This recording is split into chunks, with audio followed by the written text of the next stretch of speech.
Hi again, fam. You are watching For Creators by Creators. We are a place for content creators, artists, musicians, creative people of any type to gather, to connect, to collaborate, and hopefully to hear from guests who have been there before, who have walked through the mud and gotten to the other side victorious. We want to learn how you can start protecting your content, promoting your content, and getting paid for your content. So today I'm your host, Jess, and today I'm really excited to introduce our next guest, Rio. Rio, hello. Good morning. Hello, how you doing? I'm good. How you doing? Good, good, good. Good. Yeah, Thank you happy for to be being here. here. Yeah, thank you. So you are truly a remarkable multi-hyphenate creative. You have music, you have art that you do, you have done DJing and directing. You've done the gamut, right? Do you want to tell us a little bit about what the start of your journey was creatively when you first found your style and how you took that online?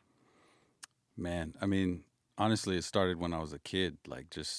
I was just super creative. I was Hmm. building Legos, I was drawing, I was dancing. I was just always doing something, creative. And even in school, I just couldn't pay attention because all I wanted to do was be creative.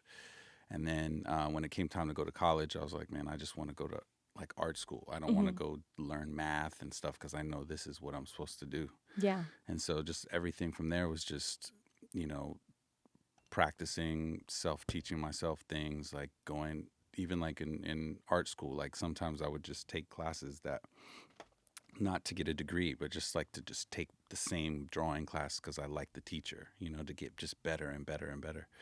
So yeah, I just always kind of been curious, and I think I just let myself just like go down whatever path I'm interested in, and that's how I ended up, doing stuff on social media, Hmm. you know. What was the first iteration of your artwork? Like, tell us about the journey that you have been on through all of these different fields and all these different mediums. It's interesting because growing up, like I was drawing and I was listening to music, Hmm. and then I was dancing to the music I was listening to while I was drawing. Hmm. So for me, music was always kind of the center of everything. And um, and then in college I started learning to make beats. Mm. So it's hard to say like what my first thing. I just always had even books with poetry where I would draw. So that's how it kind of manifested in like a lot of art, physical art. And then started learning Photoshop and being more on the computer. And so like a lot of my art was digital for a long time, like making beats, like making things with Photoshop and After Effects and stuff like that. Um, but it all started from just like actual just drawing. That Hmm. was like the first thing. The core of it. Yeah. And then how did you grow and start scaling your career with your art?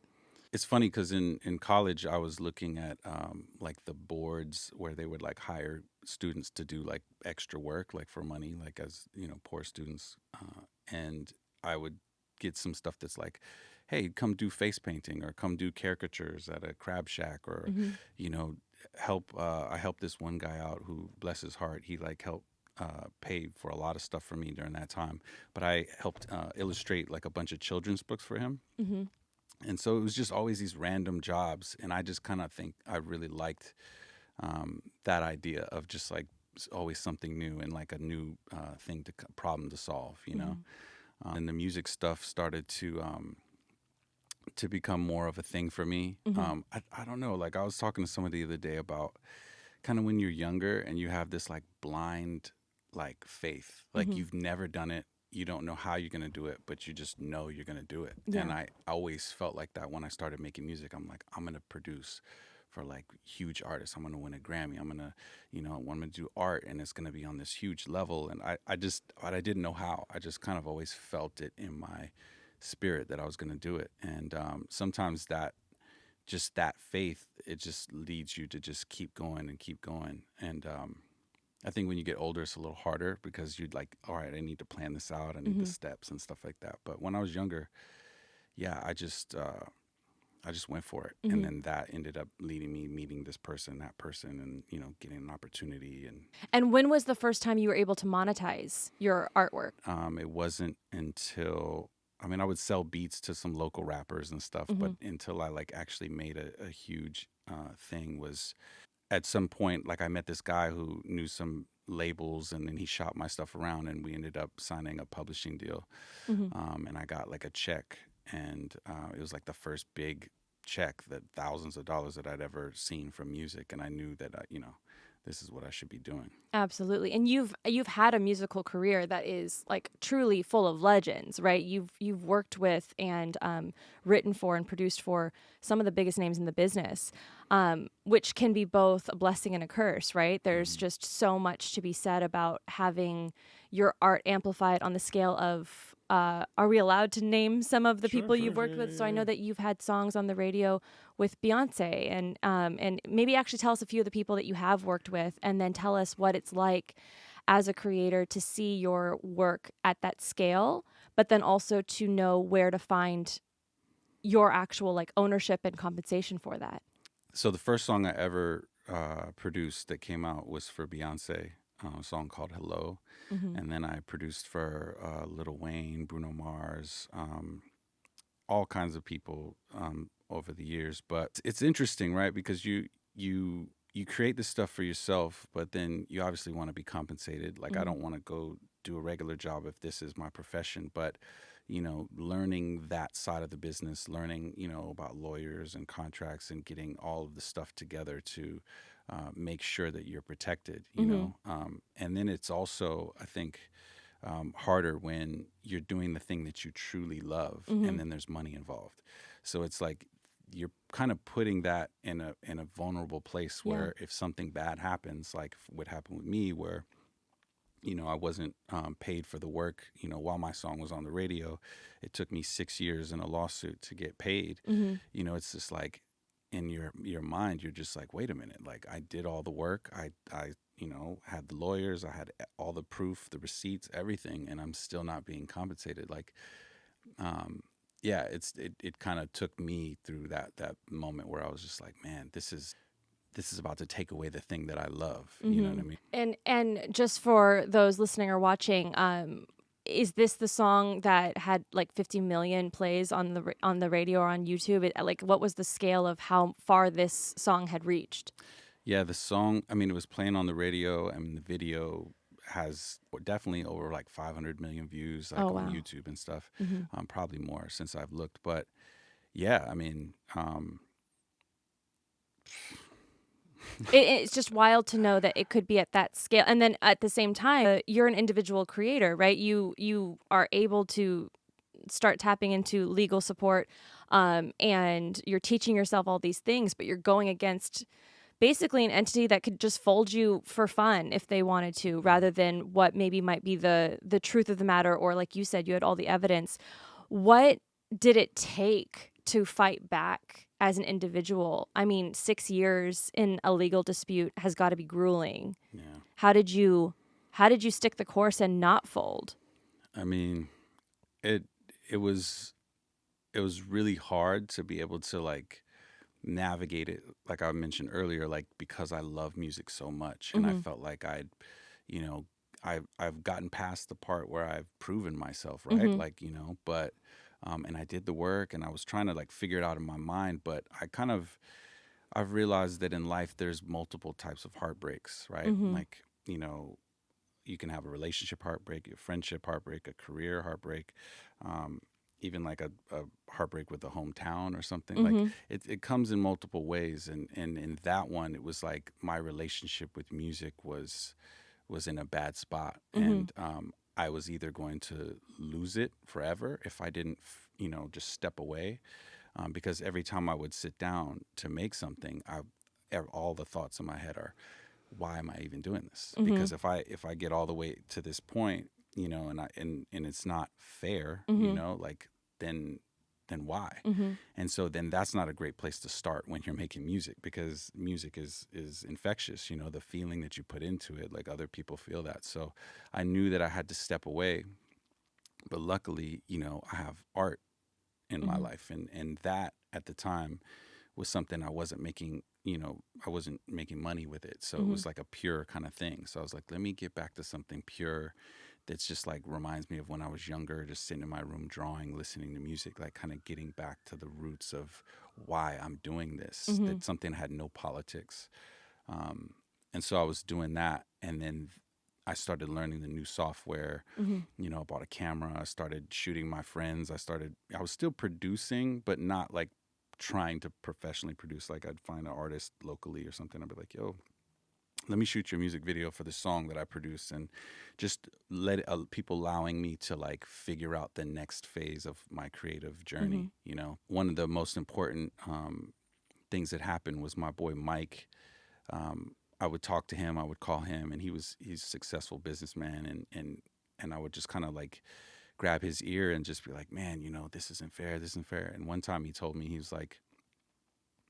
he said, I feel like you're driving your car in your life and you keep looking through the rear view. Mm-hmm. He's like, you're not looking through the front of the car at Mm-hmm. new opportunities, at, all the good things that are coming. Mm-hmm. You're just looking at this person did you wrong. This person owes you this, and I feel like that snapped something in my head that stopped a way of thinking, Mm-hmm. and helped me to be like, wow, this is so true. Like I need to just focus on moving forward in my Mm-hmm. life.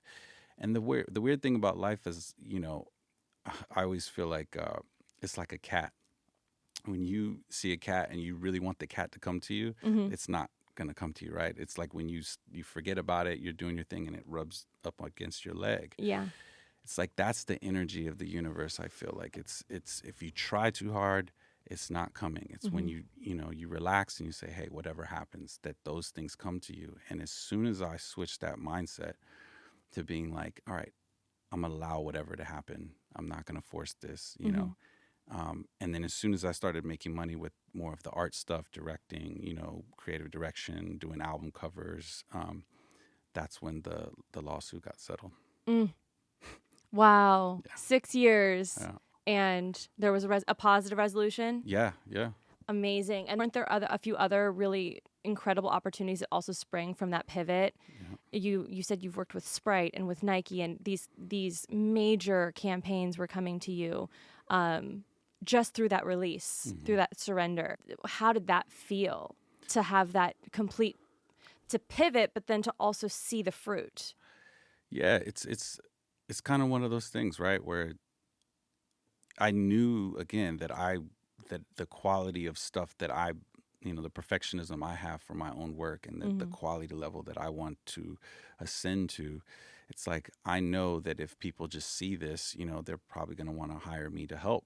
Mm-hmm. Hopefully, right? It's like my vision, the thing that I bring, and so to be able to know that and execute and just have faith and just post. I was just posting on Instagram like right when Instagram was like really showing all the work, to everybody. Like, Mm-hmm. I was making like videos that in my mind I was like, I want to post the things that I want to get hired for, Mm-hmm. even if like I don't have the job yet. So I started posting those kind of things, and then next thing I know, it's like I moved to New York, and I was just like, I'm really gonna try to make this art thing happen. Then I would just get a DM, from this person, this creative director that works over here, and I remember I would walk around my house and I would just say the words Nike. I was like, Nike, Nike, Nike, Nike. I'm just manifesting that this childhood dream of mine as a kid, that was obsessed with Nike, that I was going to work with them. I didn't know how, Mm-hmm.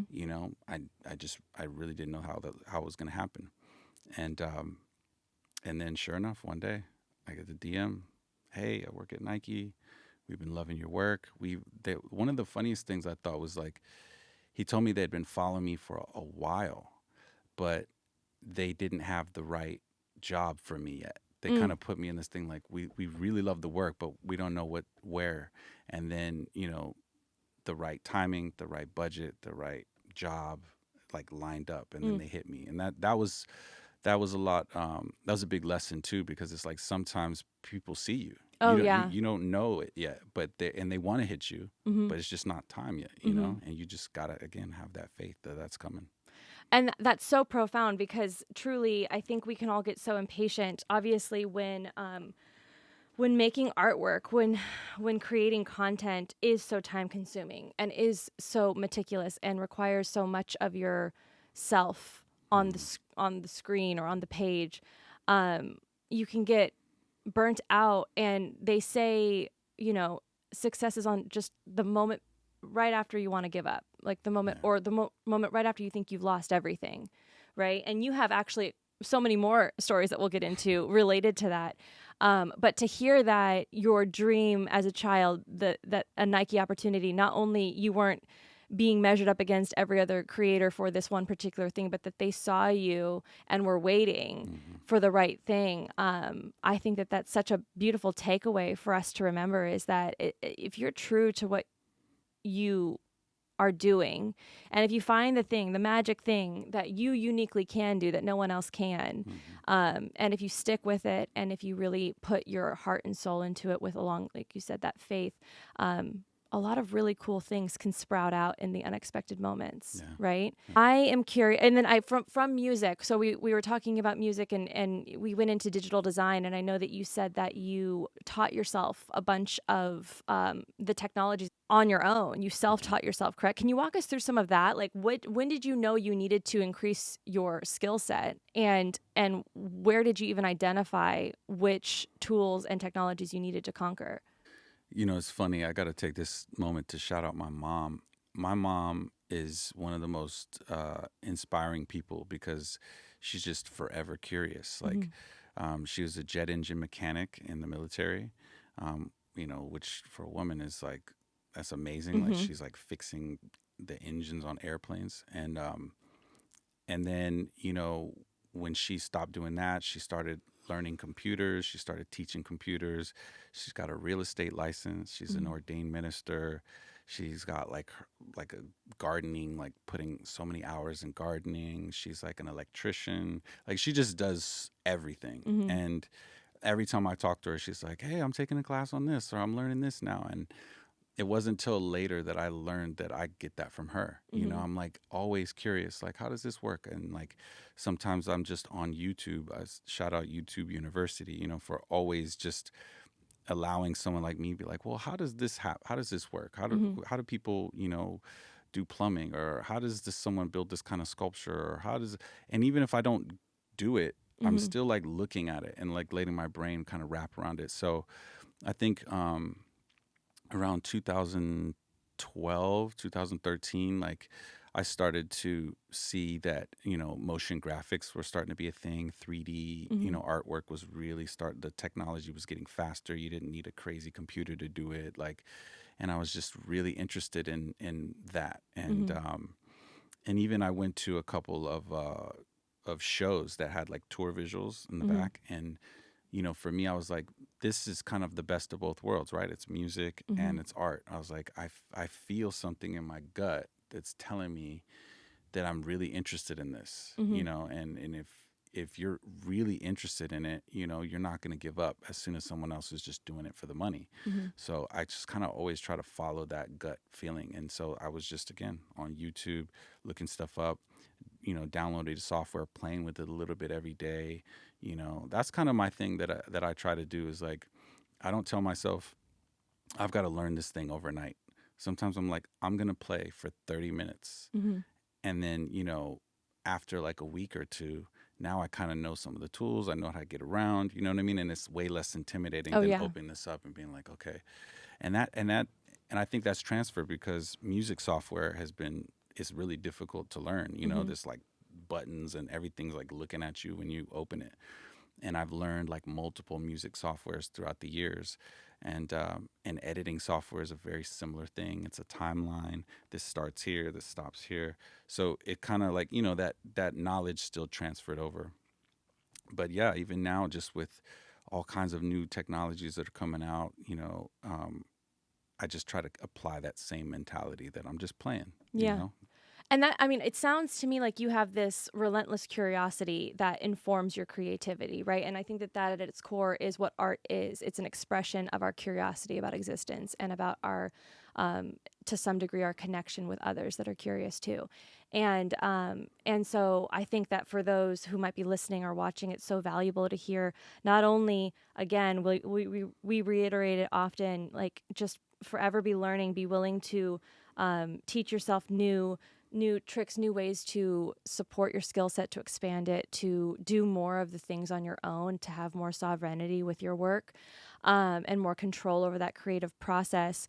Have there been any specific tools that have been the most like catalytic in keeping your content sustainable and scalable? I don't know. I mean, it's always something new, right? And I Mm-hmm. think as time progresses, it just gets faster, right? Mm-hmm. It's like learning when something new comes out, like you got to get on it because Mm-hmm. it's going to be outdated like very soon, you know?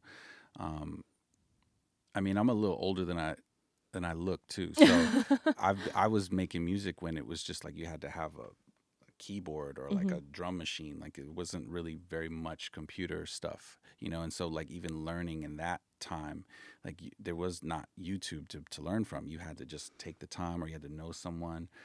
So coming from that and then having something like YouTube, you know, Mm-hmm. it's like such an advantage because I don't have to ask anybody. I don't have to wait. I don't have to download a manual or, you know, print out a manual or anything. As far as a specific one, I can't even really say. Like Yeah, I it's mean, it just, sounds like probably even YouTube was yeah, the yeah. most catalytic one, Honestly, right? It's just being able to have truly the world's library available to you, yeah. past, present, and future. And speaking of future, that's like a quick dovetail into the next point, which is that we are at this moment, this boiling point for technology where Web 2 and Web 3 are meeting, right? Hmm. And we're seeing AI permeate everything from society to politics to artwork and beyond. What has your journey been like into Web 3? Have you already begun wrangling that beast? Yeah, I mean Web3 for me during the pandemic, it was an amazing thing that happened at this perfect moment where a lot of artists, you know, were at home and we would all jump on Clubhouse and just start talking and then I started hearing about this thing where some of my favorite you know, artists were they found a way to try to sell digital artwork. Mm-hmm. Now, me using a computer for, you know, for the last 10, 15 years to make art, it was like I was going around Art Basel with a thumb drive with my art on it, being Mm-hmm. like, "Hey, this is the future. Like, I want to, you know, I want to sell my art." And people are like, "You know, what? You want to sell a screensaver?" It was like people couldn't understand like the idea of owning digital art. If Mm-hmm. it's not on a canvas, if it's not a sculpture, how can I own it? And Web3 was a way to sort of allow digital artists to sell a one of one, you know, of their work Mm-hmm. and have proof. And to me, that was literally the future. I was like, wow, this is going to change everything. Mm-hmm. And then, you know, I was a part of the bubble that went crazy and a lot Mm-hmm. of people were making money. I was making good money doing this. And I ended up even selling a piece at Sotheby's Mm. through that. Like me and a crew of like a bunch of people like went to London and Sotheby's, and it's like I was looking around like this whole place is full of people that are dead, like Mm. selling art, and like we're alive Mm-hmm. and we're digital artists. Like this is crazy. This Yeah. is like you know amazing. Um, I do think that ever since you know the crash, I think the biggest issue is that when you tie you know, a whole group of artists trying to survive off of their artwork and then you tie it to a market, that's just not sustainable. You Mm-hmm. know, like we don't go see movies only when Amazon stock is up. Like we go see them year round. You know, people should be buying other artists' art year round, regardless of what the price of something is. Mm-hmm. So I think that we learned that, you Mm-hmm. know, that we've got to remove it from that. But I do think digital art is not going to be called digital art. It's going to just be called art. You Mm-hmm. know, we don't call it digital photography. Mm-hmm. You know, it's photography or Yeah. digital music just because it's made on a computer. It's art, you Mm-hmm. know? I believe that you kind of during the pandemic you had been part of and helped build a community of people within that Web 3 pocket. Has that sustained itself? Has that been shifting at all? Are you still part of that community? I mean, I'm still friends with a lot of people that are. I Mm-hmm. think that, you know, it was just a giant experiment in learning what happens when um, a lot of us created a really strong bond during the pandemic. Mm-hmm. And then once the world opened up, it's like, you know, everybody's got their lives and things Mm-hmm. like that. But I don't think that it's dead. I think that we're going to get to a point where, ticket sales, or like, so many other things that we use every day will be Web3, and Hmm. we won't even realize it. I think it'll just be integrated into the culture. I do miss, I'm not going to lie, I do miss the way the community felt during that time, Yeah. because it just really felt like, I was buying other artists' work, they were buying my work, and even if it wasn't, finding another quote unquote fan, Hmm. like there was one point where I felt guilty for another artist buying my work, Hmm. because I was just like, wait, I want it to go to someone else, but if anybody could understand what I do and like how complex it is, or like, it would probably be another artist. Hmm.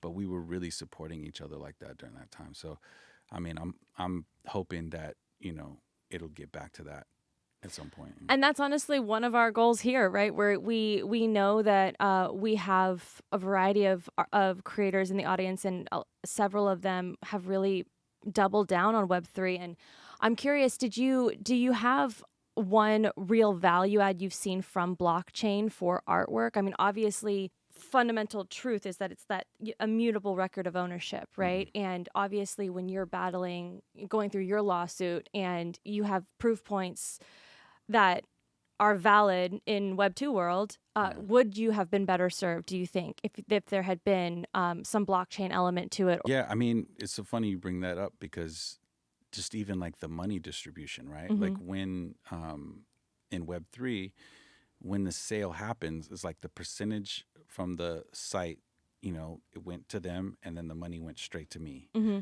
In music, you have to wait like a year Mm-hmm. in order for that album to come out, for the label to get paid back, and like all this stuff in order for you to get paid. Mm-hmm. So it was almost like, just like how expedited it was, for creators to get compensated for what they did. It's like, I made this, I sold this, and now the money's in my wallet. Mm-hmm. Like I saw a lot of people talk about, that needs to be the way the music business is now. Mm-hmm. You're getting paid for if your song is playing on the radio, if your song's playing in Zara or whatever, Mm-hmm. you're getting that money like the next day, Mm-hmm. and everyone who gets a percentage gets that. And or say we did a collaboration and we split it 50-50. Mm-hmm. Like, there's not a middleman that's like keeping the money and then paying me and then paying you and keeping a little off the top. That it's in the contract and it's getting sent out immediately. I think that's really the future of how it should be. And that's like, it was a great example, at least for me, seeing it, how the old world music business was. I was Mm-hmm. like, man, this is the future. This is how it needs to be. And that sounds hopeful, right? Yeah, Like yeah. that there are technologies and systems and processes in place where there will be more protections. And as in the meantime, as we're nearing that, we always want to make sure that people have any tips or tricks that they can utilize for doing that on their own as an individual in the meantime. So, do you have any top lessons that you wish the earlier, younger Rio knew going into those first days of his creative journey? Because I would imagine that there are people listening or watching who have that same compulsion to create, right? Who see the world as art and want to Yeah. express it, but just really they don't know where to start, or they don't know how to narrow it down. Whatever the lesson is, what would Rio at the beginning have needed to know in order to maybe have a little bit of an easier ride? There's so much that comes to mind, because again, like the way that technology is advancing, Mm-hmm. I think that it there's a lot of uncertainty that I think this new generation is about to come into, Mm-hmm. as far as like AI and things like that. Um, Being a creative and spending the time to develop your own style. I think now sometimes there's this period where you kind of copy the people you love, right? And you like idolize them and you want to be just like them. And then sometimes people get famous or viral in that stage, and then they get stuck kind of with that style before they've like done enough to kind of realize what their own voice is. Mm-hmm. I kind of always use the analogy of like a blender where you're just putting fruit in it and you don't hit blend. Mm-hmm. So it's just like like you have to spend the time to like blend it all together, like a little bit of this person, a little bit of that, a little bit of that, until you find that new voice. And I think that nowadays, where social media gets you seen in front of people like so easily, I think that there's a lot of that happening. Music, art, even just like personalities like Mm-hmm. online. And I just would encourage kids to really like spend that time to find your voice. Like, what is the thing that you're going to say that only you can say, or Mm-hmm. that perspective that only you have? Mm-hmm. Don't just try to be like someone else that you like. Yeah. It's okay to look up to them, but, you know, yeah, tell your story. Were there any in finding that out, right? Like I feel like authenticity and really knowing yourself and knowing your brand and knowing your art, knowing your style is such a talking point. But are there any like tangible or specific questions or processes that you've implemented to uncover those truths? What did that look like, finding your specific unique style or voice or personality? Was it just something that kind of revealed itself to you over time as you were going, or were there, it sounds like the rear view mirror question was one of those, Yeah. pivoting moments. Again, like in life, all the experiences that you go through, sometimes like I'm taking something that happened and putting that into the art, Mm-hmm. and that's why it's me, Mm-hmm. you know. Sometimes I don't know what, like you make something and then 2 weeks later you look back at it and you're like, oh wait, like this was about that, you're not sure. I remember I had a growth in my neck Mm. and I didn't know what it was, and like some time had passed, and I was kind of nervous about it. I went to the doctor and it took a long time to figure out what it was. But I remember the doctor called me and he Mm-hmm. was like, hey, um, we did the biopsy and it came back and it's cancer. Mm. And I hung up the phone and I didn't know whether to call my mom, my girlfriend, like my friends. Like Mm-hmm. I was just like, I have to start telling people this thing. And it was just felt so overwhelming. And so I didn't. Mm-hmm. And I went in the room and I just made music. Mm.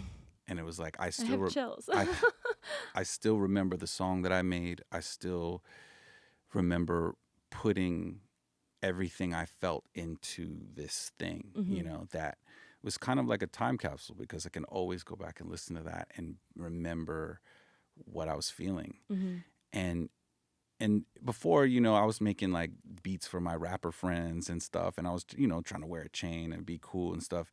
And not that I didn't put my, passion or like what I cared about into the music, but this was kind of the first time that I used it like specifically for me, Yeah. you know? As like therapy. Yeah. And I think that process of using my talent that way led to me making other tracks that eventually Beyonce ended up taking one of them. You know Mm-hmm. what I mean? Yeah. Because I switched almost my intention for why I was doing it. Mm-hmm. And I think that was another really big moment, like you were asking, like when I knew that this was different than just like trying to do something to be famous or try to do Mm-hmm. something to make money or be cool or any other intention. It was literally because if I didn't do this, I was probably going to go crazy. Oh, yeah. How do I reconcile what I'm going through? Yeah. I'm going to let the art do it. Yeah. Right. And I think that that's something that content creators of every type, I'm a writer, and I typically my main function is actually as a ghostwriter for other people. So it's creating content in their voice that's published under their name and in their like philosophy. Right. And so it can be confusing sometimes to figure out, who am I and how do I sharpen my skill set and how do I remain relevant? And I think that something we've seen so often come up in these conversations is that as a creator, you're going to have the moment where you face the question of, am I creating for the algorithm? Am I creating for the audience?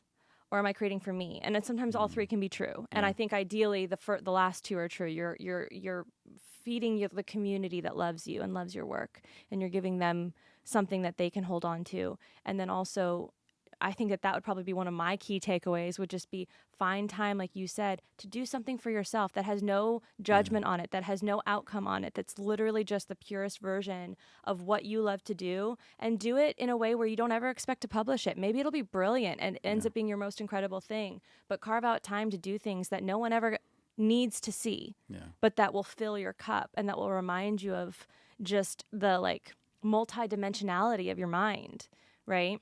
Yeah.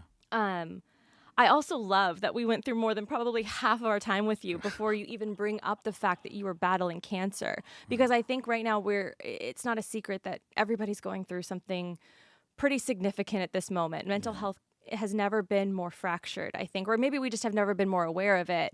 But with that being said, you've gone through so many hard things, and you've done it with grace, and you've let your art kind of guide the way. Were you battling cancer during that lawsuit? No, that was later. It Okay. was the cancer first. It was the cancer was actually before I had any, commercial success at all. Like Okay. I was like, I thought that I was going to, you know what I Hmm. mean? And then this thing happens where it's like, hey, you might die, Yeah. So like, is this gonna happen? Um, so yeah, it was before that. So then that deeply felt music that you made that day after that call. I mean, that was like the impetus of the rest of it. It sounds like, because obviously it's not, you've beaten cancer, Yeah. correct? You're Hmm. Congratulations. We're Thank so you. glad you're here. Thank you. Thank you. And then you were able to have your art kind of thrive through that. What is, other than maybe just turning to your art, what is another piece of advice you'd give for people that are just battling that burnout, or that like losing faith in their ability to create, or in their ability for their creations to matter? Mm. I deal with this too, still to Hmm. this day, because I think social media has got us feeling like, if nobody sees us, Hmm. that's the metric that we should be caring about the most. Hmm. Why am I doing this if I'm making this and nobody sees it? But again, like using it for yourself, to help yourself, to make you feel good. Like, and then, you end up finding your tribe. You find the people that like resonate with what you do and what's true to you. Hmm. Whenever I'm in the studio with an artist and, maybe they'll come to me and they say, hey, I want to make, a hit record and do this and this, that. One of the things I say to them is, you have to make sure you love this song, Hmm. because if it is a hit, you're gonna sing this for the next 20 For the years. rest of your life. So like make sure that it's who you are, Hmm. because it'll feel miserable. You know what I mean? Like in year two, when you're just singing this thing, like I don't feel this way. I'm not this person. I'm not, Yeah. And I run on integrity. Like Hmm. I might say no to the bag just because I want it to resonate with who I am Hmm. first and foremost. And maybe that's hindered me from some opportunities in my life, but I know that I can still walk around and be proud, of the choices that I made. And to me, that's just like the thing that I decided early on that I was going to stick to. Hmm. And that's also a fair point of this creative process, is at what point, if the outcome you're looking for is a hit, or if the outcome you're looking for is a check, or if the outcome you're looking for is fame, Mhm. um, when that's the guiding force, it's so easy to lose yourself in that content. You need to have the long game plan, right? Of how long do I want to be doing this for? Is Yeah. this a career that I want to like plant my flag in and grow with for the rest of my life? And leave yourself room to grow and to change and to evolve. And since you've been so many different things, and you've had an audience kind of with you along the way, how do you navigate evolving in front of your audience? How do you navigate evolving through your artwork? Do Mhm. you feel the need to explain a change, or do you feel that if you can do it in a certain way, that you can just do it very subtly and bring people along the ride with you? It's interesting you say that, because I feel like a lot of people, they see me doing something and they go, "Oh, here he goes again. Like he's doing something, some other thing that's crazy." Like, Hmm. and I kind of like that. I like the fact that it's almost like my style is the fact that I'm gonna evolve. Hmm. Um, and there are artists or that we all like that they have one particular style and they just continue with that same thing. And there was a point where I felt jealous of that. Like Hmm. I want one thing that I'm known for. And then over time I was just like, but that's just not me. Hmm. Like I'm gonna make music. I'm gonna, I wasn't DJing when I learned to produce. I wasn't making music videos. I wasn't doing tour visuals, but when you see the progression of like, okay, this makes sense, then to learn that skill, that made sense. And then, to do that. And now I'm doing like home goods and like candles and rugs and furniture, like, Mm-hmm. which is an evolution of like all of the taste making, the creative direction and stuff. And so, um, yeah, I just, again, I follow my interests, I follow my curiosity, and I hope that the people that, you know, that just like my eye, Yeah. that Value your understand. taste. Yeah, they say, hey, that's the one thing that you can't buy. You can't buy um, taste. Mm-hmm. It's either in you Mm-hmm. or not. Like, and I think that I hope that people see that that's what they're kind of getting when they follow me, or they're like into the things that I'm doing. Mm-hmm. I might open a restaurant one day, but it's gonna have that through line, Mm-hmm. that makes sense to me. Absolutely. And I love that you just said that, because there is just this narrative right now, obviously, that we are evolving with technology at such a superhuman pace. But I love that, as somebody that harnessed Web 2, Web 3, all of these different worlds, you're returning to physical Yeah. artwork and to physical. You were mentioning to me earlier woodworking and Yeah. rug making and the tangible, right? Something that's Hmm. lasting and that someone can have in the real world. Because I really do believe, and science might prove me wrong, I don't know, but that the future is phygital, right? Like, Yeah. we're at the core of the digital realm right now. But there's so much value still in the things that, even this conversation, being here in Yeah. person versus being over a Zoom call, or having it at a distance. I think that there's just, when you can touch something, Yeah. there's an energy to it, right? Hmm. And that is valuable. And so one of the things that we also always tell the audience is, you want to diversify. When we're talking about money, diversify your revenue streams, diversify your platform and your channels, and make sure that you are evolving, but also learn the new skills, learn the new technologies, the tools, and see if there's a way to go into a different dimension with Yeah. what you're creating, right? Always be asking yourself the questions of, like, what is going to be left behind, and is there a through line when people touch anything that I have made, Yeah. right? With one of the questions I had earlier that I want to just quickly circle back to was, when you're dealing with these massive brands coming to you, right? And that was creative direction and design you were doing for most of those brands, right? It was like advertising stuff, like design for like a social media commercial or Hmm. something like that. Yeah. Okay. So Graphics. when were you backed by an agency or a studio or anything? It was just Oh, you. They were yeah. coming straight to Rio. What does that look like, right? As an individual facing these behemoth businesses, how do you find your voice? How do you know what to negotiate? How do you know what is fair? Like, walk us through that for somebody that maybe never has done that before. And if there's any, like, tip about protecting yourself or knowing your worth, we'd love to hear that. Yeah, that's a great question. I At the time, I had the same music manager, one of my best friends. We had been working together for so long, and I Mm-hmm. trusted him. And especially when it comes to like negotiating, like as artists, sometimes we're gonna be like, "I'll do it for free." So but we want to get paid, but we're not gonna go in there and negotiate correctly. So I had a friend. I mean, he was a manager, so he would do those things for me. But when it came to the art stuff, I was like, hey man, maybe you can help me do this stuff too, because it's kind of the same thing. We're just Mm-hmm. negotiating numbers, right? And you're gonna make sure that I'm good, and so he helped me do that. But when it came to the pricing, that was a great question because I didn't know what to charge, and I would pull some of my other friends aside that were in the business too, and I just say, hey, like, can I pick your brain? Like, I'm getting offered, this for this. Like, what do you think? And they'd say, oh, well, that's maybe try this or try that or get half up front or like, you just kind of ask questions to try to see kind of what the standards are, Mm-hmm. and also be, understanding that maybe you don't have the resume to come in there and just ask for the most money. It's Mm-hmm. about sometimes you got to sacrifice, more money for like, securing the relationship, and so Yeah. that they come back to you. Um, and that was just a whole learning experience too, Mm-hmm. and again, it changes too. Like me evolving, learning new software when it comes out makes me more valuable. Mm-hmm. So when someone comes to me and they say, hey, you're on this, motion graphics job, but you also make music. Can you make the music for this too? Mm-hmm. And it's like, yeah, I can. Or can you edit this, or just ask a lot of questions from your peers.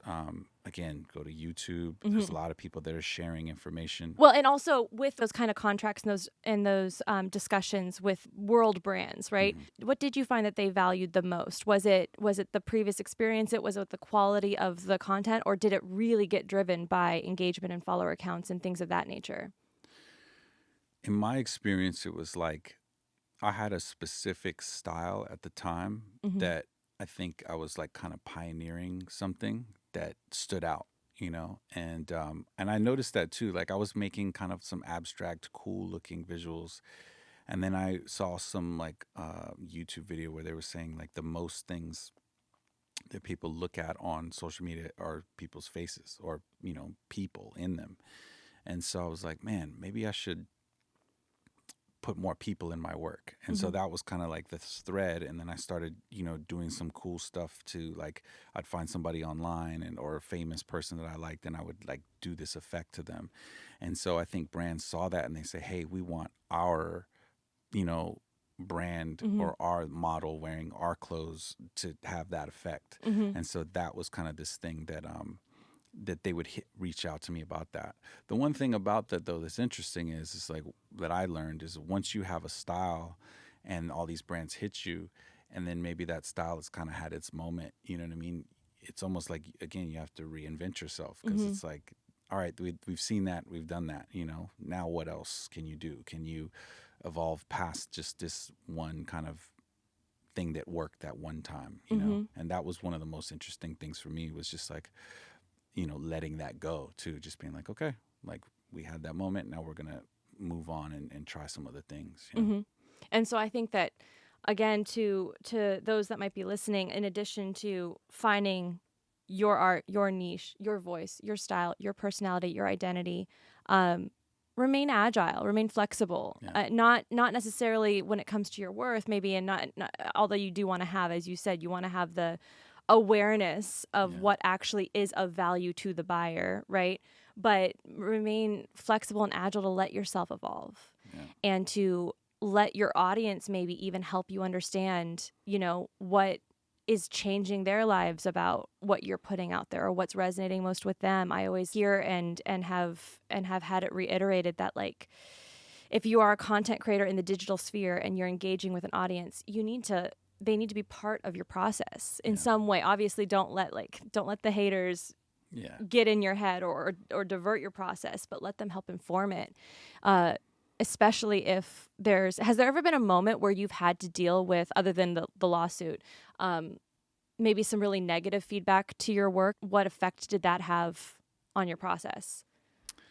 Yeah, I think Web3 was an interesting era too because a lot of people were against it. Mm-hmm. The word NFT kind of started to have a weird stigma to it, and there would be people that like, you know, came under my posts and said some things or whatever. But I mean, luckily, I'm not at this point where it's just like thousands of people saying these things. Mm-hmm. Um, but yeah, I mean, I know who I am. I know Mm-hmm. what I'm here to do, and I know my intention, my Mm-hmm. integrity, all those things. So it didn't really bother me at the time. Yeah. Well, thank goodness. Yeah, all right. Everybody be kind. So is there one favorite moment of your journey as a content creator that sticks out in your mind? One singular moment, or maybe one season, one win? So I produced for Beyonce, right? Like right after I had the cancer thing, Mm-hmm. and then that was a huge moment for me. And then years later, I go through the lawsuit, I go through all the stuff. I'm doing art, and I start, you know, doing way more graphic stuff. I'm getting hit up by all these brands, and next thing you know, a friend of mine worked with Beyonce's creative team, Mm-hmm. and was like, "Hey, if you're open, I want to set up an interview, for you to go talk to them." And I was like, "Cool," just on some art stuff. So I went there. The interview went great, and they had me come in and start freelancing. Mm-hmm. So I started doing stuff, little things here and there with their team in New York, and then they asked me to jump on a Jay-Z 444 tour Mm-hmm. to do the visuals. So here now I've been thinking about tour visuals, and now I've been doing stuff for little friends, DJ gigs and stuff like that. But this is like a big deal, Mm-hmm. and so I was on that team, and then they called me back to do Beyonce's Coachella show. Oh, yeah. And That was a good one. you know, I'm working on all this stuff, like on this team of people, amazing people. I'm behind the scenes seeing all this stuff come together, and you just have no idea what it's going to be, you know, but you're just watching it, you know, it's amazing. And then I remember being at Coachella and watching this show and just being like, I feel like this is going to be like a really big deal, you know?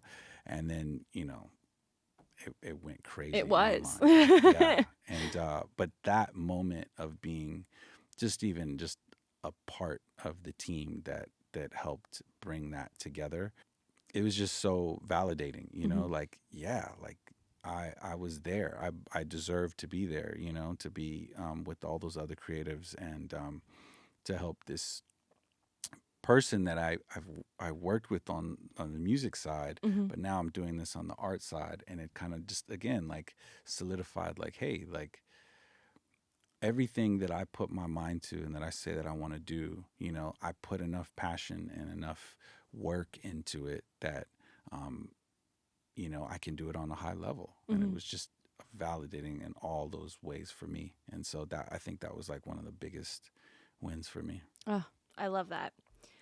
What does the future look like for you? What are you working on next? I'm really, like we talked about earlier, like interested in the physical. I feel Mhm. like nowadays, when I first started doing the Instagram stuff, it was again digital art, going to Mhm. Art Basel, being like, hey, you know, we should do digital art. Like, but now it's everybody's on their phones, everybody's, you know, in the matrix per se. Like, I think with AI too coming up and making um, the tools more accessible for people to be creative, to make music, to make art, you know, I think we are a nostalgic culture. I think we like, you know, vinyl records. We like film photography. We, you know, there's things that we still cherish about the harder way of doing things. Mhm. I think in, you know, 10 years when you see somebody playing a guitar or speaking another language or making a rug, you Mhm. know, with their hands or painting, like I hope that we're going to cherish those things even more, you Mhm. know, because when you can just speak to the Apple, whatever, you know, that does everything for you, um, you know, going through the hard process as an artist of like, I can't draw, you know, a face, Mhm. but I'm going to do this thing 10,000 times until I figure it out, you Mhm. know? I feel like that process of pushing through the difficult times, like we said, I hope that that doesn't get lost as a society, you know, Mhm. that we embrace doing hard things, you Yeah. know, and I feel like for me, um, going back to when I was younger and drawing, you know, with my hand, like I forgot what that was like where I used to draw with pen a lot. Mhm. So there's no erasing pen, you know, you have to be very locked in and dialed in what you're doing Mhm. because you know that there's no undo button. And after doing digital artwork for so long, I got used to undo button. I was like, oh, I can just undo this, I can do this. But now getting back to making things with wood and like cutting the wood too much and then Mhm. having to start over or doing the rugs and like messing up, and I have to be focused. I have Mm. to really have to be focused in a way that has consequences, kind of just looking at the landscape and just how things are. And I want to be someone that and I still have one foot in it. I'm still doing digital art, I'm still learning all the new softwares and stuff that's coming out, but there was a big feeling in my gut again that like I need to tap back into the physical world and Mhm. like get back to like doing things with my hands, like being so focused and not have that sort of just TikTok brain, you know, of just like, oh, I'm not interested. I'm not interested. It's like, I'm so interested. I'm spending 10 hours on this rug or this piece of furniture, you know? Yeah. So that for me, that's kind of the rabbit hole I'm going down right now. I'm not exactly sure where it's going, but I do have like a whole concept of doing like interiors and Mhm. interior design and the art on the wall and the rug and then the scent that's in the air and you know the music that's playing. Like in my mind, like to me, that's the whole experience. You know, like Absolutely. And I love what you said about doing hard things because I think every content creator, artist has probably experienced, I mean, all of us, just even as consumers, the most banger songs are those that are about heartbreak more often than not, are about the Mm, ones that it's the struggle that you went through, and either you're in it and you're just trying to process it, like the song that you wrote on the day that you got that call, yeah. or you're discussing having come through it, right? And honestly, one of the reasons we even have this show is we want to talk about the struggles and how people moved through them, because through that struggle, not only do you get refined as an artist and do you get refined as a person, but you actually are able to help other people with that story, with that learning. And again, that's just kind of what we're trying to create here, is a way for those of you that might be listening or tuning in. Let your art heal you, let your art teach you, continue to teach yourself to inform your art. Remain agile, but find out who you are at your core, what your through line is going to be for the rest of your life. You might not know who you'll be. Yeah. We might not even know what the world's going to look like in 5 to 10 years with Yeah. the speed of innovation. But what do you want it to look like? What are Yeah. you hoping for? And also, as we said, when you're starting, I've always said you have to be willing. If you have a compulsion to create, like we discussed, you have to be willing to do it for free. Do it for yourself. Let the actual act of creating be enough at the beginning, Yeah. right? Yeah. Because that's the only way it's going to be sustainable, is if there's actually a passion and a love there for it. And then at some point, actually at the beginning you want to have a plan, but at some Yeah. point know when you have the portfolio, you have the metrics, you have the proof points and the referrals, that you can start stepping up into those conversations with a little bit more gravitas, Mhm. and have more of that power come through, right? And we want to encourage everybody to really be thinking about that. If you're not there yet, be thinking about it now and be patient with it, but just know what the plan looks like, right? Yeah. Um, are there any other like key takeaways you think that we haven't touched on yet that you have found really valuable? Yeah, I think again touching on the difficult things, like my favorite people are the ones that have, overcome a lot of crazy things. Hmm. I think sometimes, especially with social media, we see, the highlights of people's life. We see the best side of things, and that's not reality, Hmm. and to be able to, in my life, look back at the things that happened, cancer, this lawsuit, and many other types of heartbreak. It's like when I was going through it, I was just like, how am I ever going to be grateful for this happening? This feels like bad luck. This feels like, the worst thing that could have ever happened. And then on the other side of it, I'm like, man, like this changed me in so many ways that I needed to, Hmm. and that like even just being appreciative. One of my favorite quotes is, the healthy man wants many things, the Hmm. sick man wants one. And it's just even just our health, Hmm. just like being ungrateful, like, oh, we're just running around, and then one day we wake up and something hurts, and Hmm. we got to go to the hospital or whatever, and all of a sudden the focus narrows to just like, hey, Survival. yeah, this is the important thing. So just being grateful, pushing through, having good people around you, and again realizing that this none of this stuff is real. Hmm. It's like the only thing that's real is like what's happening in your life in front of you, all this Exactly. stuff online, all these things, like, and that's why again, like that, me making the music, when I had that diagnosis, it was like everything went away. Hmm. It's just like between me and this gift that I was given, Yeah. and that's what it's really for. We've created this whole economy around, everyone getting paid, off of some talent they have, but nobody's owed that. Mm-mm. You don't deserve it. You know what I Hmm. mean? It's a path that you can do. I know many people too, like incredible singers, people that could sing better than people that are famous.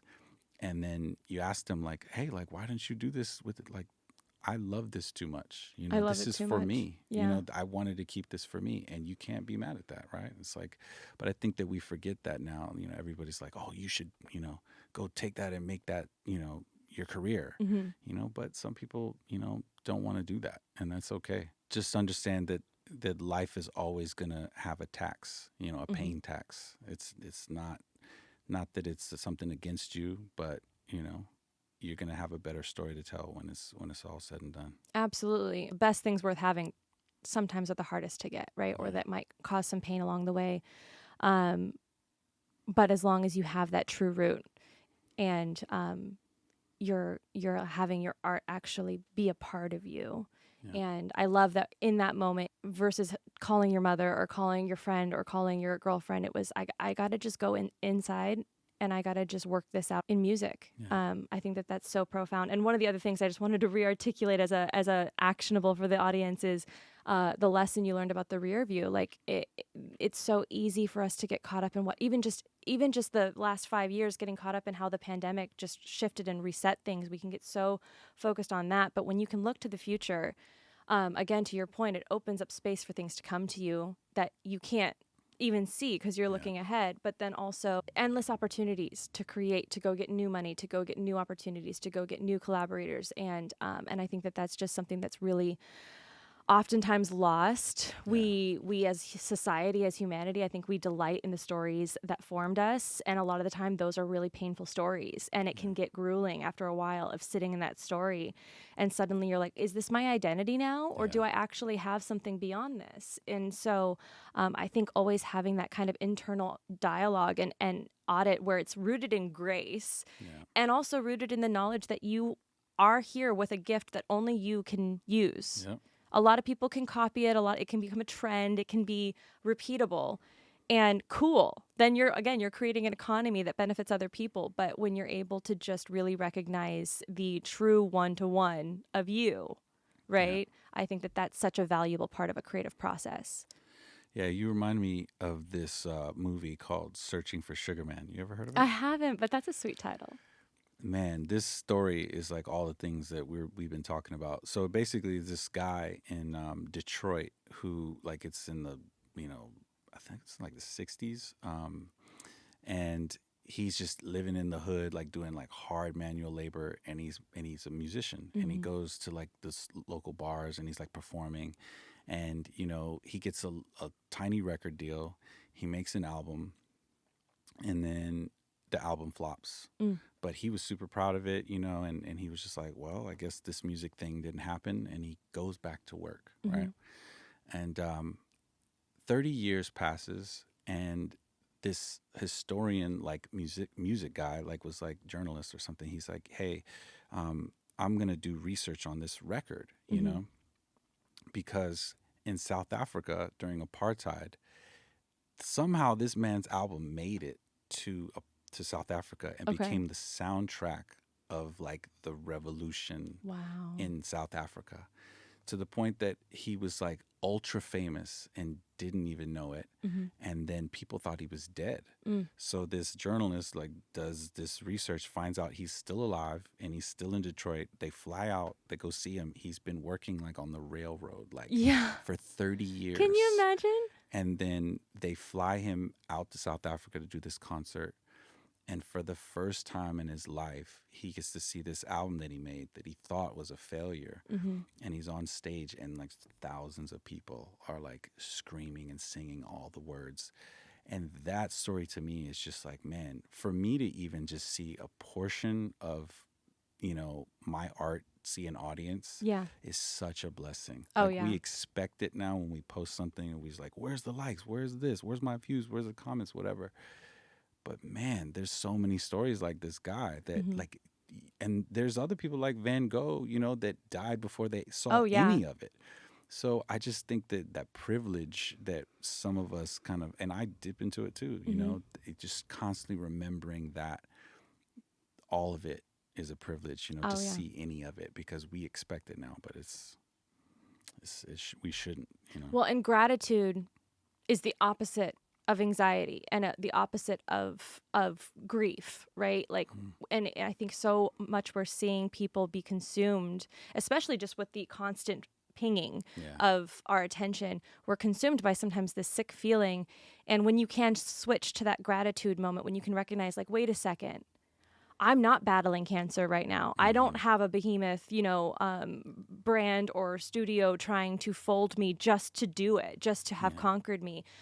I am being given free reign at least here in, in LA in America, to use my voice and have it be heard.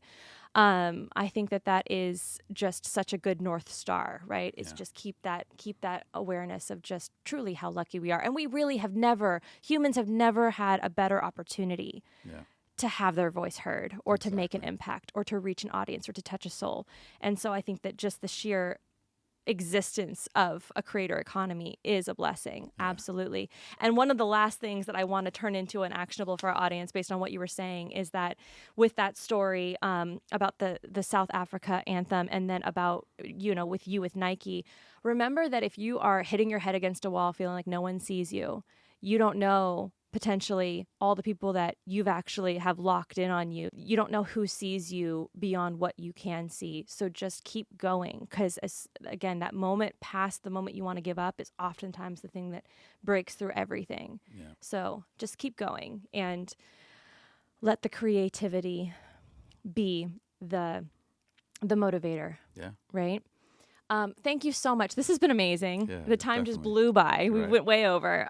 But I am so grateful for your time here, for contributing such valuable insights.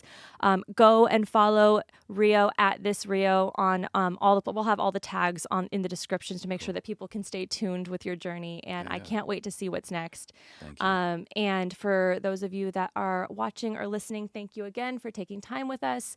If you have any feedback or ideas about topics or trends you want to hear us talk about, if you have any questions about monetization or cybersecurity or digital rights management, please let us know. And thank you for tuning in. And we will see you next time on For Creators by Creators.